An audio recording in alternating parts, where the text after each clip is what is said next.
By the time I was 30, I was a CEO, and I was a really bad CEO. I wanted to be friends with everyone, and it was a very big company, a lot of jeopardy. And thankfully, a great mentor then, a woman, she suggested going to Ashridge Management College to study strategic management.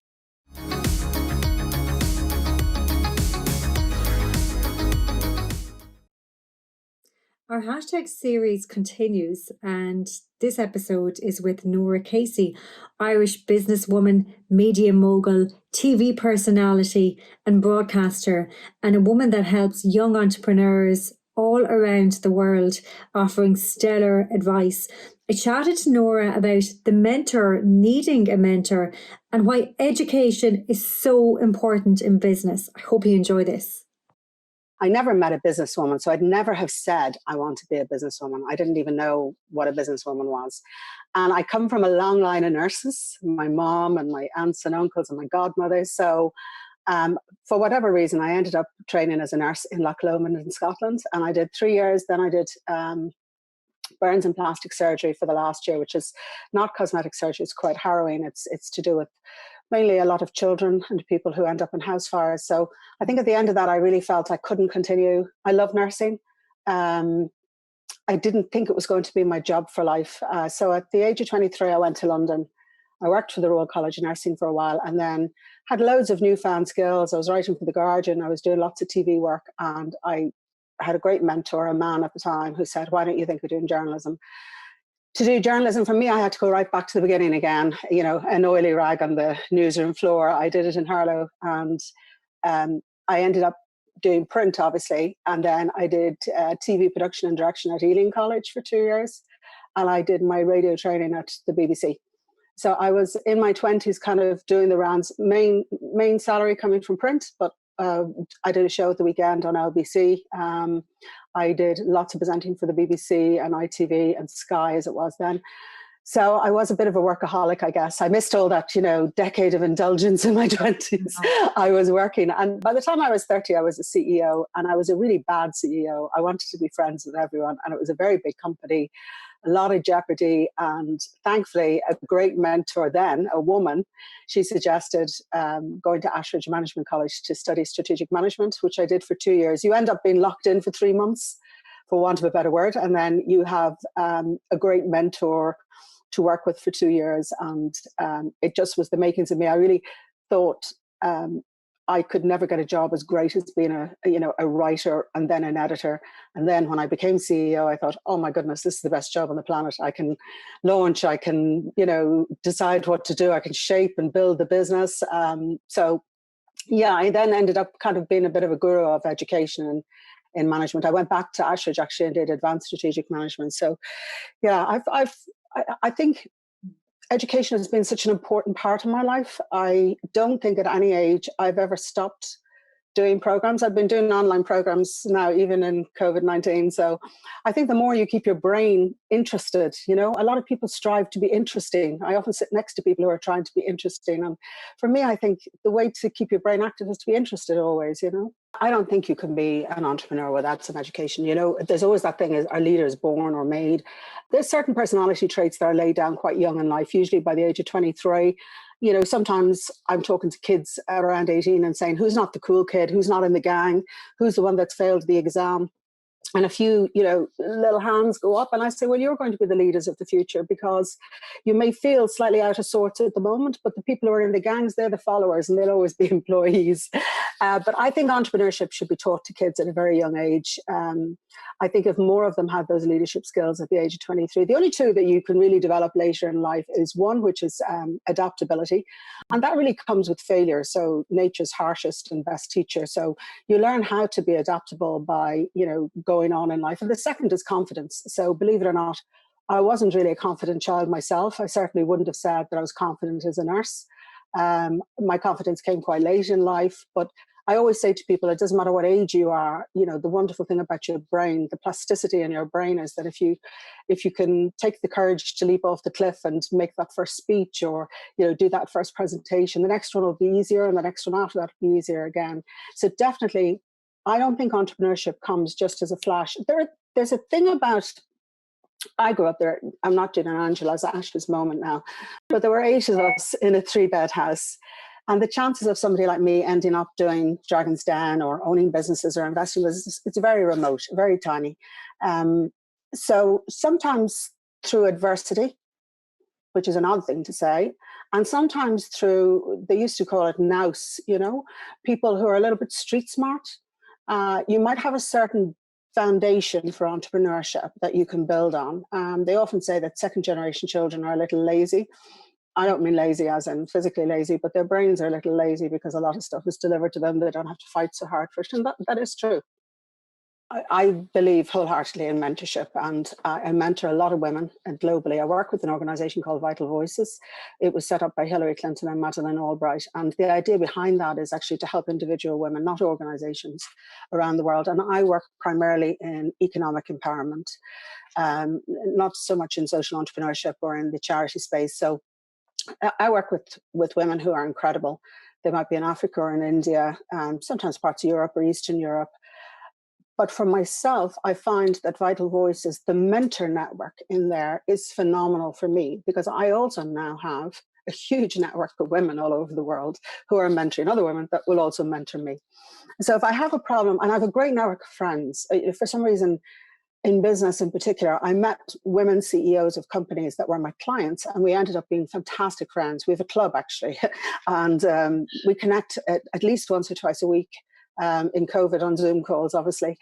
But I actually self-select which one I will go to for the advice that I need, but I couldn't survive without that. I'm often the person who says, what gets you out of bed in the morning? At different times in my life, different things, I would say. So obviously after Richard died, I didn't feel very driven by anything. And what got me out of my bed was my son. That's the honest truth. It wasn't my business. I actually didn't want to be anywhere near my business.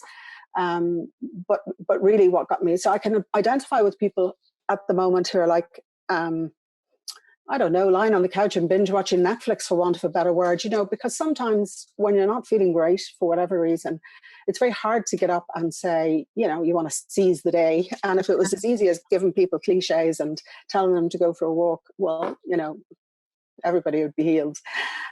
What drives me at the moment, I guess, is, for one thing, I really love what I do. I'm in this fantastic position in my life where I can choose some of the things that I do. So, writing my books and doing documentaries, especially around social disadvantage, and hopefully another one coming up on the Magdalene survivors, which I care very deeply about. Mentoring women.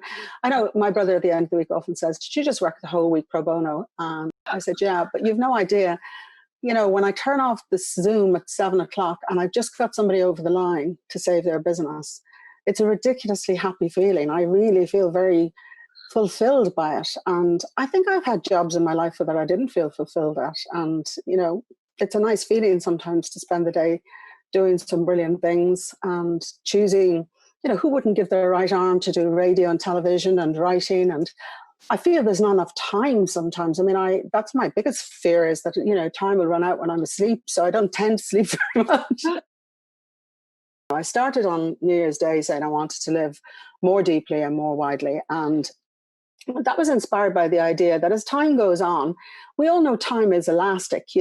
We've just been through this period where people feel it was either going on for a million years. I saw people putting up posts saying, oh my goodness, that was 2 years, April, the end of April, 2 years gone, And the reality is, as time goes on in your life, time flies because you're doing the same thing again and again. You're hitting the same Christmases, birthdays, anniversaries, maybe getting a little bit samey in terms of the restaurants and the people that you connect with. So the feeling is very fleeting, and we're also quite disposable. So sometimes we want to do the new thing. And I am as guilty as that as anyone. I want to climb the mountain.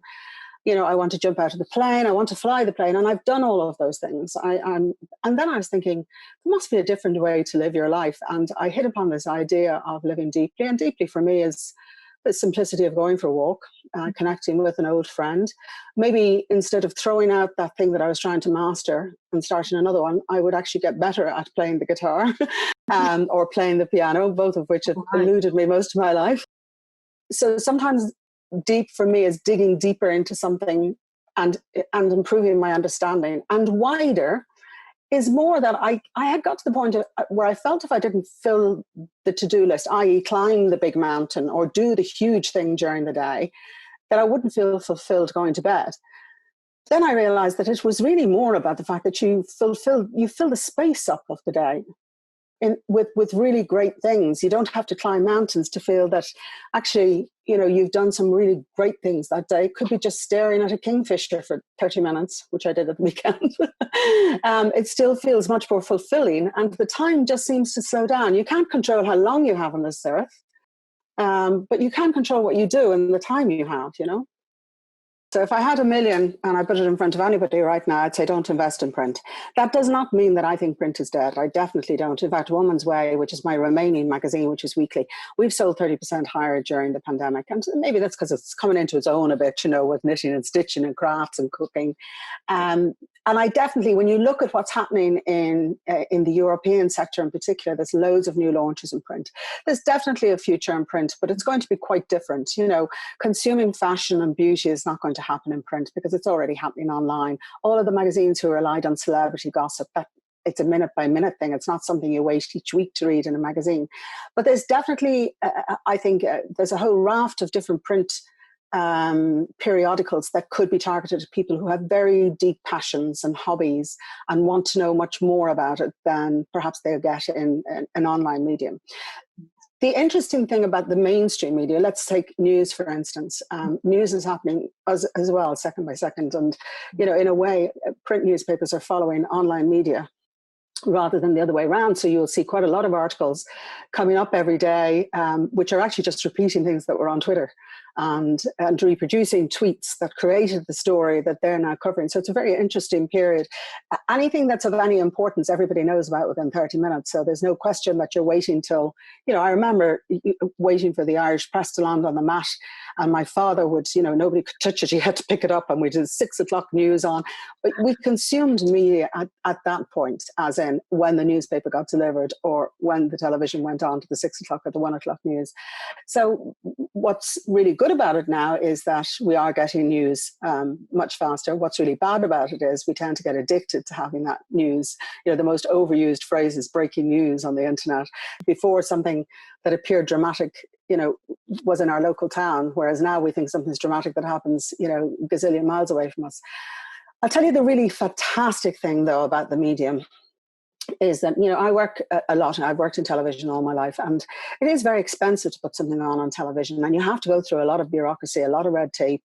So there's a lot of money, there's a lot of effort that goes into something. I've often, looked at the difference between live TV. I could turn up and do a live TV program for an hour, and there's an hour that I have consumed of TV time presenting it myself. Or, when I did the program with the young women from the traveller community, we filmed for 9 months. And we did a 4-part series. So 9 months for 4 hours of television versus, literally turning up in the studio, well, with a bit of makeup on to do 1 hour. So it's an interesting medium, but now it's totally disrupted. So you've got people on YouTube, there are people creating content, which is interesting. There's rubbish content as well as interesting content. There's podcasts. I thought I was the earliest adopter to podcasts, listening to This American Life, what feels like a million years ago now. And now, wow, 4 apps giving me different podcasts, and I'm still a big consumer of podcasts. So all the time there are changes that make the media more accessible to people, and there's good and bad in that, but it has opened the doors to, I think, new talent and definitely new ideas. So there is some fantastic things, and it's cheap. So I'm in for a couple of series, a television series, and naturally I stay in the same space always. I did all my media miles doing all sorts of things which were very interesting, but not necessarily what's great for me. So I love doing business. So business is an area I want to stay in the TV world. And the other is social justice. I still feel very strongly around the Magdalens, and we're hopefully going to start. We had to stop because of the COVID-19. We might start again now when we get the all clear to go back again. And in book terms, I have 2, which are just in the process of being finished. One thing that I learned very early on, if you don't understand finance, you should go and be employed by somebody, because I did financial modules to beat the band. In fact, the first business I took over myself, the accountancy team couldn't do anything. I wanted to bring it back down to zero budgeting and build it back up again. There is nothing in accounts I don't understand. I understand everything, and I wouldn't have it any other way. What frustrates me sometimes is I meet entrepreneurs, they're saying, oh yeah, I outsourced that to an accountant. And I'm like, okay, that's the most important thing in your business. I will just obsess about the figures. They're like beautiful things. And eventually they tell me if you do it the right way. And what I've loved about, I'm mentoring a whole series of women here in Ireland as well. Actually 3 men as well, and doing their business plans and helping them with financial planning and strategy. It's been a little bit like being back in my own business world again, because it's what I'm comfortable with. Like, just interrogating the figures, doing a risk analysis, making sure that people aren't underestimating or overestimating. Strategy, as I say, is my key skill. And I think during COVID-19, people have been living moment to moment. And I've been the one to try and pull them up onto the mountain to say, okay, now you need to think about what does it look like in the first period of opening up, the second period, and hopefully when we have a vaccine, the long-term period. What have you learned? How's consumers? There's a lot of great reports that are coming out now about consumer behavior, what they're interested in. Do they want to buy a car? Will they go on holidays? Will they invest in their homes? What are they going to do about childcare? So what will it mean if a lot of people are still working from home in a year's time in terms of, congestion, in terms of rental space?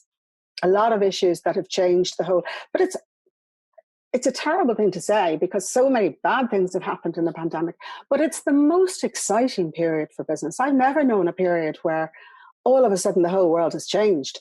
After the last recession, in the first year, Ireland had more startups than ever before in its history. And I'm predicting right now that's going to happen in the year coming.